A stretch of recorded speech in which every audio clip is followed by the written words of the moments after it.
Hey everyone, welcome to Moving Matt. We do all things cameras with a dash of vlogs and a little bit of travel.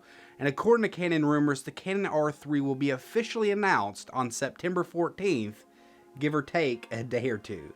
And to be real, I don't really care. Now, before Canon fanboys get too triggered, I personally am a Canon fan myself, so a lack of love for Canon is not the reason I'm not excited. Also, this camera is completely out of my price range. And I also do not think that is the reason I'm not excited, because in general, I love cameras, I love new tech. So pretty much any gear in this industry, especially gear that may be moving the entire industry forward, I usually get very excited about. And finally, the reason that I'm not excited has nothing to do with the camera itself. I think the specs seem very promising, at least on paper, and I expect Canon to deliver. Here are the specs of the R3 that we know so far. Most of these have been confirmed by Canon, everything except for the sensor size, which we're about 95% sure is going to be 24 megapixels, based upon some of the image file sizes that came out of the Olympics. I am excited for some of the features in this camera, or at least I'm excited to see how they will actually function in real life. I think these look like very cool features. I'm excited to see how Canon's first stacked sensor will actually perform. I wonder what the dynamic range will be like. I wonder if it's going to be a very fast sensor, which it seems to be if it's going to be shooting 30 frames per second. I wonder how the rolling shutter is going to be on this camera. I also am very excited to see how the autofocus is going to work. The R5's autofocus is already top notch, and some people would say it's the best autofocus there actually is in a mirrorless camera today. It definitely seems like it has the best wildlife autofocus, and with the R3 adding motorsport autofocus as well, and also it says that it has an even better autofocusing system than the R5. I'm really excited to see how that performs, and what does that even mean, because the R5 is pretty much flawless from what I've seen. And finally, I'm also very interested to see how the eye autofocus, or I don't know what they're calling it, like the eye controlled autofocus, how that's really going to work and perform in the real world. I think that sounds incredible if it actually performs. If you can really just look at an image and that is automatically in focus, if it really works, then I think that that could be a game changer and could be an amazing feature moving forward, and probably something that Sony and Nikon will try to copy in the future, assuming that it's overall a positive experience for the people that use it. So I guess the more I think and talk about it, there is a few things that I'm very excited for, so maybe I should just like throw out this topic and just say, yeah, I'm excited for this camera. But there is one main reason that is keeping me back from being at least as excited as I should be for this camera.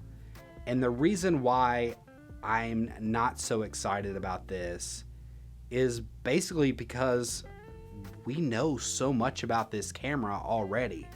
So to say that you're going to have an official announcement coming up in September, or at least it's being reported that it's coming up in September, I mean, what is there left to really announce about this camera? They've had two development announcements already where they gave you a lot of information. They also had the Olympics that came out where the sensor size is leaked now. So there's really nothing about this announcement that really gets me that excited. I'm excited to see how these specs will function, don't get me wrong. I'm excited for the people who are looking to get this camera, and I think it is going to be a great camera, but I feel like they've completely botched the marketing of this camera. With a lot of cameras, or at least most cameras that at least have got us all excited, there's been a lot of mystery behind the cameras. If we think about the R5, there was a lot of rumors that it was going to have 8K. No one really believed it. And then Canon came out and said, yes, it will have 8K. But then they were pretty much silent about it up until its announcement, which was 6 months later. That all being said, everybody was like at a fever pitch to see that camera, myself included. I was glued to the screen ready for that announcement of the R5.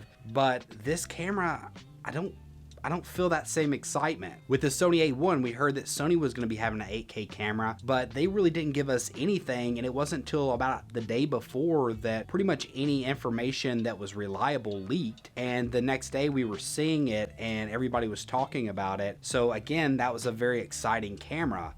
Whereas with this one, like I was saying before, we've heard so much about it, and I think it's the marketing campaign that's really botched it. If I was in charge of Canon, or at least in charge of the marketing for this camera, I would have had that one development announcement, and then I would have had the announcement date before the Olympics. Even if I wasn't ready to release it until September or October, I would at least announced everything that there's going to be in it and say, hey, because of the current supply chain issues, we're looking to get this out by October in limited supply.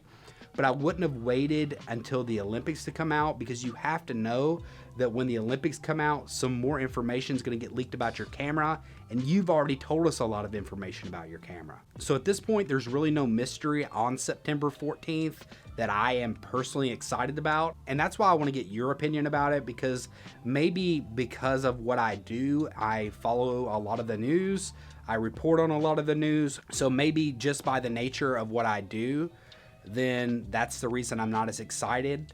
Maybe some of you guys are very excited about this camera still, even though you've heard a lot. Maybe you're just like, hey, I'm still excited about it because I haven't been inundated with all the information constantly. So am I right or am I wrong? Do you think that Canon botched the marketing of this camera as much as I do, or are you still super excited for it? I'm really interested in your thoughts, so drop in the comment section below and let me know. And if you've liked this video, be sure to give it a thumbs up. And if you like camera news, camera rumors, camera talk, pretty much everything cameras, consider subscribing. And until next time, peace.